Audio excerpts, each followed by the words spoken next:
Hey guys, welcome back to Next Gen Prepping, and today I want to talk about the top 5 guns in case the grid goes down. When we're looking at these firearms, I want to pick something that is reliable. I want to pick something that works correctly and works correctly often enough. I want to be able to find some common ammo, and I want to be able to find accessories or parts for these firearms if they do break or an accessory does break. I want something easily to put back on. So kind of to start off, easy first pick, I'm sure everybody knew was coming, the Ruger 1022. Guys, when we're talking reliable rifles, this is one that probably takes the cake from almost anything else out there. The ammo, 22 long rifle, it's a very common round. They're going to be easy to find and easy to trade for. When we're thinking if SHTF happens and you're hunting for your food, the 22 round is going to have an X cost, right? Everybody's going to know the cost of what that bullet is and what to trade for it, and meals, services, stuff like that. Everybody's going to have a set value for it. So it's a really good round to plan your preps around. Right now, it's not the cheapest it's ever been, but it's still cheap. And you can get quite a bit of ammo for a good price. The aftermarket accessories for the Ruger brand name rifles are just infinite out there. You can find tons of stuff out there. If you're going to get a 22 long rifle, 2 accessories I would say to put on here. As a sling is a must. That is a number 1. You don't want to be carrying this rifle around. Number 2 is going to be an optic of some sort. I like a glass scope because this thing is never going to stop working if the electricity goes out. I am always going to have some sort of vision and magnification of that vision. Because remember guys, scopes help you see better, they don't help you shoot better. And I will always have the flip up sights on the rifle, flip up on the back, and then a posted one on the front to shoot as well with irons if this ever breaks or gets chipped or too fogged up or what have you. So yeah, that's number 1 guys, the Ruger 1022. The second one I want to talk about, I'm still keeping it in the 22 category. I'm a big fan of this round. It is easy to carry. It is lightweight.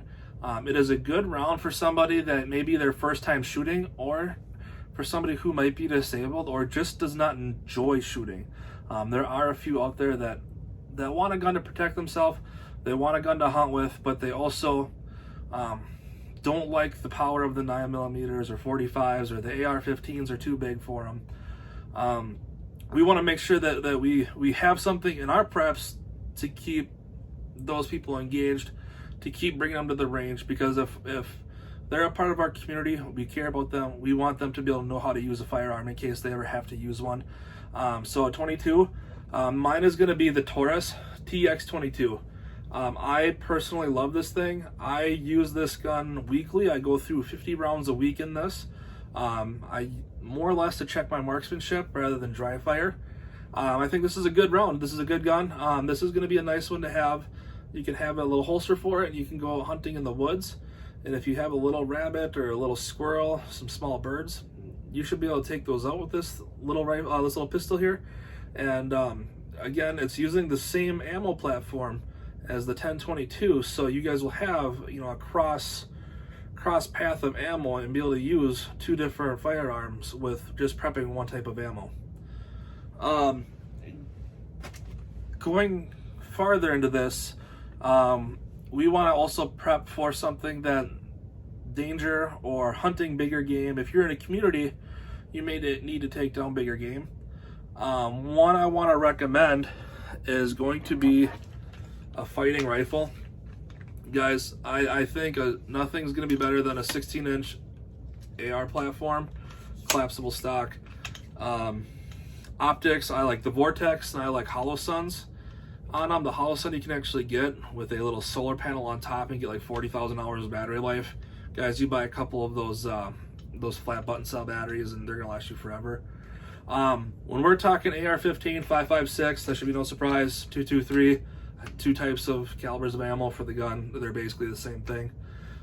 What you guys need to have on here, a pair of flip up sights in case there's no batteries anymore or just the optic goes down. I always want to put a flashlight and a sling on my rifle as well. I don't like carrying guns. I think they get heavy when you're carrying them for a long period of time. So a sling is really nice, especially a bungee one like this. You guys, this is an SOE sling. They're tougher than nails. It's going to last forever. I'll be able to hand this down to my grandkids. And this thing takes the weight out of every step you take. That just bungees and stretches, and it sucks the weight out of the rifle when it's strapped on your chest and you're walking with it. It's going to totally save that bouncing around for you. But yes, guys, you should have a rifle. You should be able to fight with it, and you should be able to hunt with it.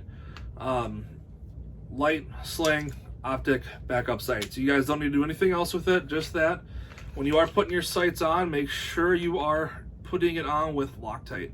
When we get to these higher pressure rounds, even though the 22356 is not a high, kicking round, it doesn't have that much recoil, you still want to make sure everything is bolted on here as tight as it can be and as secure as it can be, because you do not want this coming off, especially if the grid goes down and this falls off when you're hunting with it.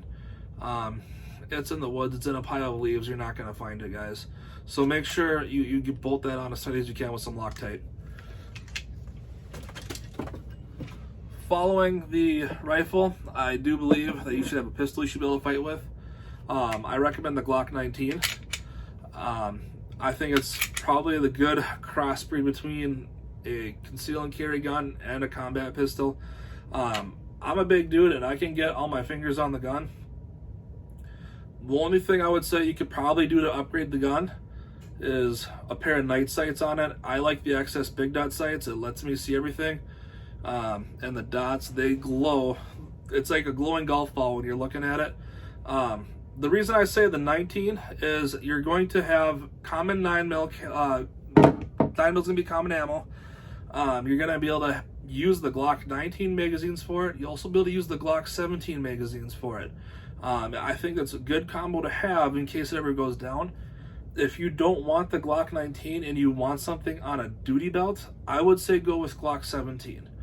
If you're going to go with either one, Glock 19, Glock 17, I like the 9mm calibers because it's going to be more ammo you can carry on yourself, and it's going to be common in America, so it's going to be easy to find if the grid ever goes down. And also, to go along with that, the crossbreeding of the 17 mags inside the 19 is a good capability to have. Anything that benefits you, the better. The Glocks, they're like tanks, they never go down. If you do not like the Glock or do not like 9mm, the only other caliber I think I could ever honestly recommend would be a 45 and a 1911 platform. That is also a very common gun in America. It's going to be something you'll be able to find parts for and something you'll be able to find ammo for as well. I personally am not a fan of the 45 caliber. I think the 9mm are just easier, and it's a lot more capability. The striker fire guns I am a bigger fan of. I think they're a little bit more reliable. And lastly, I want to talk probably about one of the more infamous guns. Is going to be 12 gauge shotgun. I like mine with a shorter barrel on it. I do recommend finding a 12 gauge shotgun where you can change the barrels on. You can get longer barrels for like duck and goose hunting. So I do recommend being able to find one where they will come off right here, and you just pull the barrel out and slap a new one on. Something like this is going to be good for home defense, good for self-defense situations, but you also want to take a look at the shootability of this gun.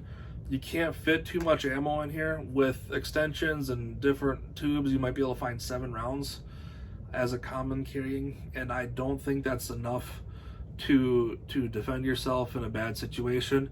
Because if we are talking SHTF and you do have 7 rounds in here, that is not very many attempts to shoot multiple people if they're coming at you. Because odds are, guys, it's not going to be one person who's trying to mug you for your purse. It's going to be 3, 4, 5 guys coming at you to take everything you have.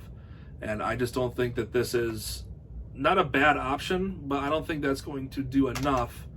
And reloading, once those few rounds are done, with a lot of training, you can learn how to shoot quick with this. But guys, it's a lot of training, and this gun, at the end of the day, you're sore if you're doing training with this gun. I know a lot of guys out there want to be big alpha males and tough guys. 12 gauge sucks, guys. After, you know, shooting 30, 50 rounds of that throughout the day, you feel that, and that's just, you want shooting to be enjoyable, but you also want something that, in a situation, if the grid goes down, it's super efficient.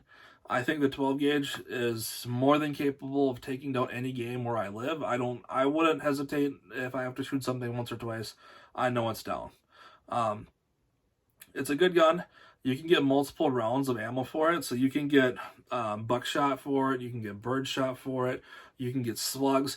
They're very, very potent rounds, and it's very, very efficient of a rifle or a shotgun. It's a very efficient gun, and I think that anything you look at, the cycling of it, it's all pump action, so there's not going to really have any jams.